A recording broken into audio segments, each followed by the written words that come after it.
Tuesday the 18th of August 2020. This is a video to mark the 14th birthday of Black Caviar. She's 14 today, so I thought I'd do a video for her to celebrate her big day.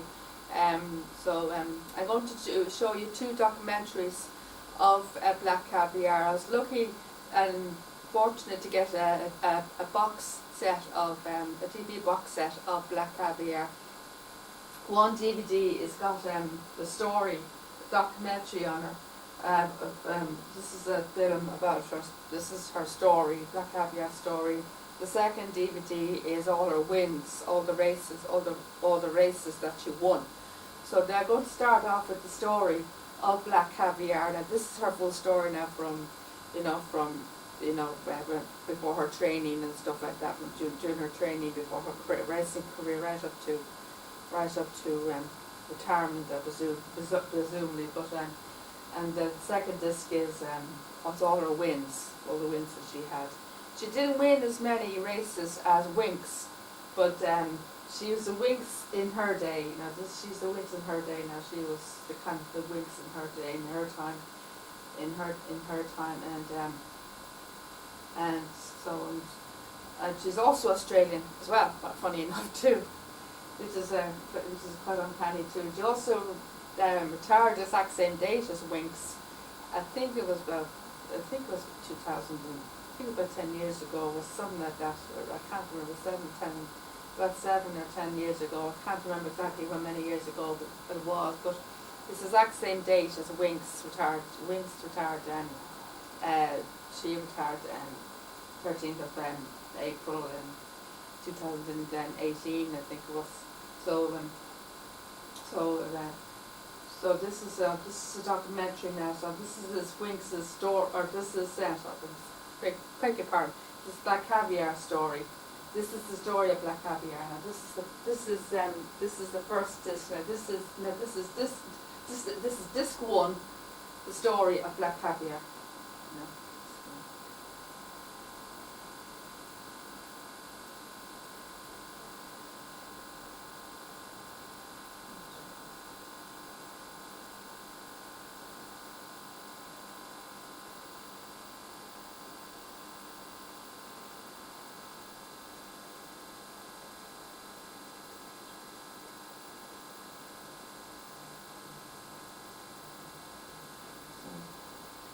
To get it to play. Apologies, I'm not with the picture at the moment, folks, sorry. Let me get it to play. A name in the microphone.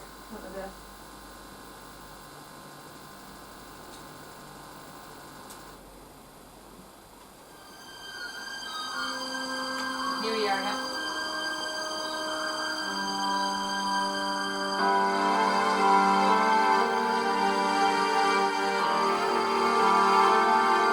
He said that destiny, like dreams, comes from within. And when that destiny embodies greatness, it becomes a gift for all to share.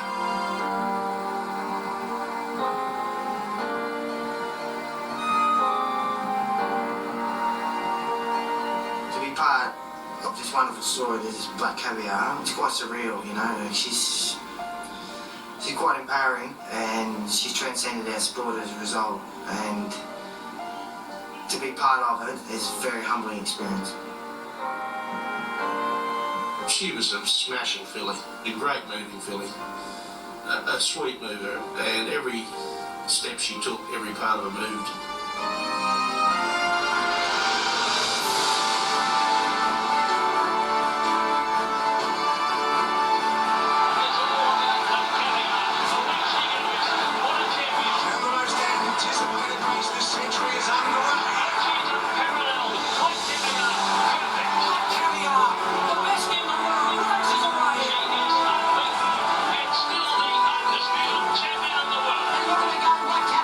She raced away, she drew in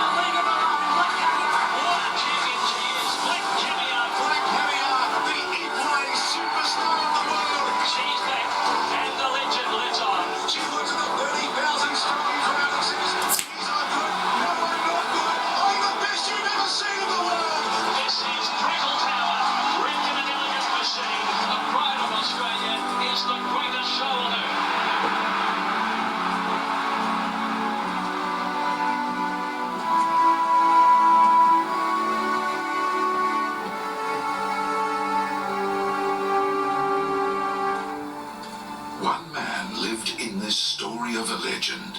It is a privilege he will always cherish. From very humble beginnings in an industry that I love, from the dusty outback tracks of Queensland as a kid, to the turf at Flemington, Ranelagh, and then on to Ascot with the world's fastest horse, maybe the fastest horse that's ever been seen in our lifetime. The one word for me to describe it is just unbelievable. I've got no other way to put it, just plain and simple. It's been an unbelievable, I wouldn't say meteoric rise, but it's just been a humbling rise from very grassroots beginnings to be involved with this unbelievable animal. Black Caviar was born at Gilgai Farm near Nagambie, in the heart of northeastern Victoria. And it seems fitting the word heart would also become synonymous with a horse that would capture the affection of a nation in racing's field of dreams. The bond of friendship was the catalyst in forming a syndicate of owners who ultimately became the custodians of Australia's most famous racehorse of the modern era. The Maddens and the Hawks have been particularly long-term, and we went to school together, and we've been brought up together, and our grandparents knew each other. So it is a long-term friendship. I think I tried to coerce Neil into buying one with us for a while there, but I didn't get a lot of takers. It'd probably be said that he waited until the best one came along. The timing was just very fortunate that we were ready to have this syndicate together, and then this very special horse was about to be purchased. Peter rang me up and said, "Oh, I've found a horse for you." My initial attraction to her as a yearling was she was closely related to Magnus, who was the first horse I took to England, the Royal Ascot. She had a couple of faults. She was offset in the knee.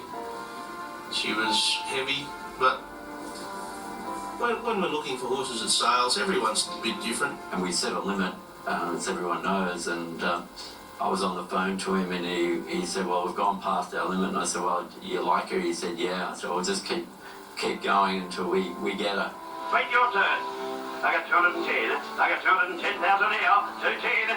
That's 210. I backed her athletic ability to overcome what faults she may have. And I wasn't the only one, obviously, and I think the price says that. In hindsight, 210,000 makes a very cheap horse, but the average price of a Ballaspree yearling at that point in time was probably about 25,000. So, probably paid 7, 8 times, 9 times the average price of that horse, which tells you she was a bloody nice filly. That's what happened. So we ended up paying double what we had in our budget. Given the commitment, Neil and the others bring on more friends to share in their journey. And I distinctly remember saying, "I'm in, but it has to be a fast one." And they took me at my word, didn't they? Gary had a lot of success with horses, and like we all do, put the money back in and out the door it went. And as I understand, one of the guys declined to be part of it, and Gary, through the guys, invited me in. So that was my luck. When it came to naming her, it was Pam Hawkes who cites a breeding connection, and then the daughter of Gary and Karen Wilkie uses that to design a set of colours never seen before and will never be seen again. It was something very new for us because we had not been involved in the naming of a horse. It was very democratic. Everyone put their suggestions in, and it was by way of looking at heritage and on both sides. I'm a geography freak, and because Black Caviar's grandmother is a horse called Scandinavia, and Black Caviar's mother is a mare called Helsinge, in the vicinity, I believe they catch the sturgeon and they remove the Black Caviar some way. I hope the fish don't hurt too much. And I thought, great name, associated with the Scandinavian area, classy, that'll do us. And everybody thought it was a good name, and that was voted the first choice, and that was the name that we were given. The goal was to win one race, whether it be in the city or the country, and to enjoy it. The horse just took us to something that, we could never have guessed. Sometimes fate can take charge of modest expectations and then travel to places beyond belief. This story is all about that belief, with a small group of people who had a shared passion for thoroughbred racing and the exceptional ability and courage of a horse that embraced only greater expectations.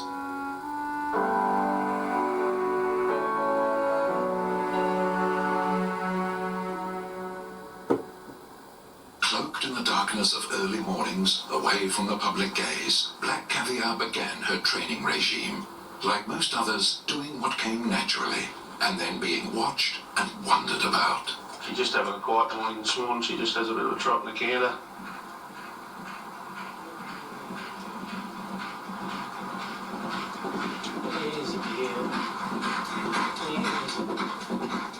I thought she was big, strong and extremely fast. We took her to Cranbourne for a trial, well documented, and ran very quick time. But we've all seen them do that over a half mile.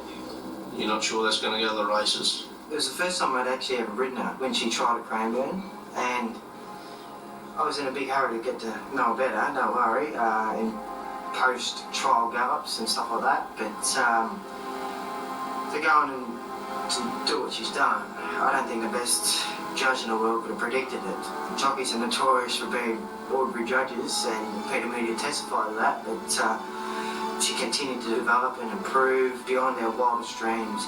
I was not expecting that to happen. Well, I was hoping that it would, but to the degree that she did, it was just amazing. It's Black Caviar who's now pulling away, and it's all over. It's Black Caviar to take out the 4, and she looks pretty smart. We took her to Flemington and she beat a fair performed field and beat them comprehensively and ran super slick time. Black Caviar took over the running before the 300 from Kwasa Kwasa, Amathon running on and then Take the Rap, and further back in the field then was Kaskura, but Black Caviar's opening right up and living up to the... I watched the race with Lee Friedman that day, and Freedy was quite aghast, you know. I've got great respect for all my fellow trainers, but a man with a record of Freedy, he was pretty taken back. He said, "Oh shit, that's good." Incredible. Amazing champion. Amazing champion. It was the first time that Black Caviar had been seen in competition, and Peter Moody knew then there were signs of something special. When he spoke with the owners, he didn't say much, but then again, he didn't have to. A good trainer's knowledge of his craft can often open the gate to potential, but it never guarantees the promise of things to come. The second start, she beat a better field. Jibbed the start, circled them, same young lad on, Jared Noski. Actually looked to be cruising in the early part of the straight, Black Caviar. She's 3 lengths in front and did it very, very comfortably. Shaken up now by Noski, she put 4 lengths on them. Danny Brett pulled me up at Caulfield on a Tuesday morning, and I think he rode Carrara in the race, and he said, "Ours is a very good horse." He was riding for Vasil at the time, and this is at a time when Vasil had just come off the back of Arada Son and Elstrom, so the stable knew what a good horse was. And he sort of shook his head and said, "Shit, I don't know how good yours is." And that was probably when it hit home. I wasn't there that day. It was, I think, the only time I haven't got a saddle on her on race day.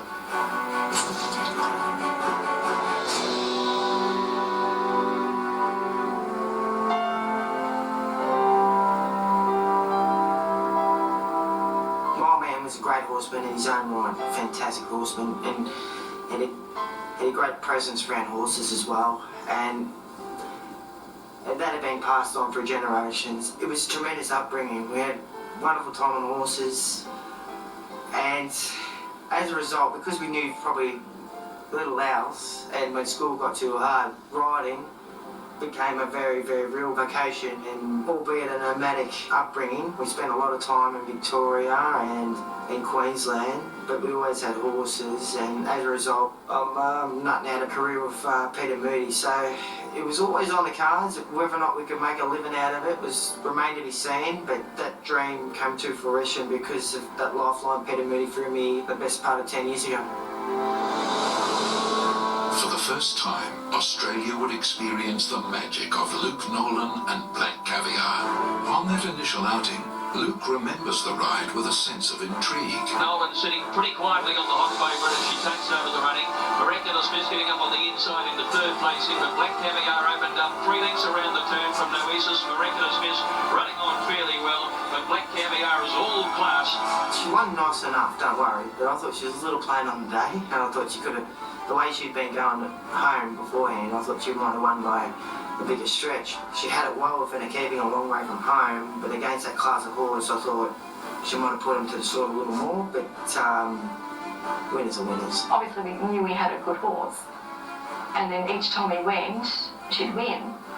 And we go to the winners bar, and this is good. I don't know, just thought we had just had a good horse, but not, I didn't know how good. But nothing stays the same. And what happened next would test Peter Moody's skill as a trainer and ultimately challenge his faith in the mare's ability to get the job done. Those doubts first surfaced in the Danehill at Flemington. Racing now, all Black Caviar really knuckled. She began terribly down in gate number 2 today. And she didn't know her own strength more than anything. She probably tried to anticipate the start too much, jumped too quick, and propelled herself out. The body was going quicker than the legs, I suppose, and I'm just thankful. I think it might have been one of Patnack's in gate 1. I'm thankful it was there because I think she would have fallen clean ass over head. Black Caviar narrowly in front of Corsair. They're being followed Grand Harmony, who's ridden along. Wanted just behind the leader. Point Pain on the rail. Rarefied working into the clear. Extra Zero is next. Black Caviar at the 200. Then Violin. She still won. She beat the stablemate Wanted. I think outside of Ascot, that's the closest anything had ever got to her. Black Caviar in front. Wanted coming off her back. That was probably when things started to go a bit pear-shaped for her. She'd had a few chest issues, strained muscles and so on, and that day probably magnified that. It wasn't the beginning of the end, by any means, but it was the start of a few issues we had coming along. Black Caviar, 3/4 in front. Black Caviar, she wins again. Black Caviar. Pete's touched on it a lot of times throughout her career. He's always backed her, not always his judgment, but he's always backed her, and as a result, she remained unbeaten. And the fact that she showed so much courage that day under trying circumstances, I think the penny was just starting to drop then that we may well be in the presence of a champion. I saw her go down and pick herself up, and I thought, oh, that's it. I thought that was just an incredible effort, and it showed really that this horse has got a real fortitude about it and does not like to be beaten. When we get standing next to Peter Moody, we were all excited, and all he wanted to do was to get over and check the horse. Peter explained what the problem was, and we were wanting to have her best shot at recovery. At that moment, stress entered the mounting yard. But Moody had already made the decision. It was to be rest, and then, hopefully, recovery. As big and as strong and as powerful as she was, she was very susceptible to injury and had to be cared for a lot. And, those great horses, great athletes of any persuasion, they try that hard, but they hurt themselves. And, that's what separates probably the champions from the greats. She was probably above the champion, she was a great, but I was really fortunate the team around me, we were able to manage that. That injury was always there, haunting us at the back, even when she came back and raced, that it may happen again. I chose to run her in the Australian Stakes as a lead into the William Reid. And it was probably a little bit of a greed thing too, because I thought I could win the Lightning with Wanted, the horse that ran her to a short margin in the Danehill. And I didn't want them to clash. Now Black Caviar's let go by Nolan, and she quickly raced up to Henny Angel's got almost a length in front of him. Then came the Rocket and Roy later, but Black Caviar by 2 lengths. Henny Angel's come into the super. She bolted in the Australia Stakes, then a gallop 3 days before the William Reid. She sustained a fresh injury to her suspensory, her right foreleg, inside branch, pulled a little bit of bone away, where it's actually, the ligaments actually join the bone. Nasty. I thought, shit, you fool, best horse you've ever trained, you're never going to get to win a Group 1 with it. That was a hard call to make. That was the morning of the press conference, actually. I rang the owners and said she's out. I remember the call. I was in a hotel room in Adelaide. I was talking to Neil, and then on his phone said, I've got Peter Moody on the other line, I'll call you back. He then called me back, devastated. I was very worried then that I'm never going to get this horse to win in Group 1. Through the efforts of my staff, my vet, Peter Angus and Peter Clark up at Murchison, we got it back on track. We became involved with Peter very early when he built his facility up there in Murchison, and these water walkers and water treadmills have become a dime a dozen really, but Peter was sort of the forefather or the grandfather of them all, and you know, he hasn't got all the bells and whistles of all the big flash setups, but the care and the attention to detail he's got's you know, second to none. Her injuries were concussive-related injuries, and unless you could have taken her to the beach for 12 months, she would have struggled to get back. And because we had our own beach, it has enabled her to go on and race and give us all the pleasure that she has. There was a whole, basically 6 months of recuperation, and the issue was, would she ever come back? And Peter put her on a program. I have that much belief in the man and trust in him. He knows what I require, I know what he's going to deliver. We get the job done. Comebacks don't always follow a natural course. These times demand patience and measured care. But she already had someone with that commitment. You're looking for that stroke of brilliance. You're looking for a fluent moving horse. You're listening to the way they breathe, listening to the way they move. You can hear the footsteps. And at that time of the day, there's no distractions. She was always a natural, you know, she was big and bold. Every now and again you get these 2-year-olds that come through your system that appear like they're 4- and 5-year-olds. They just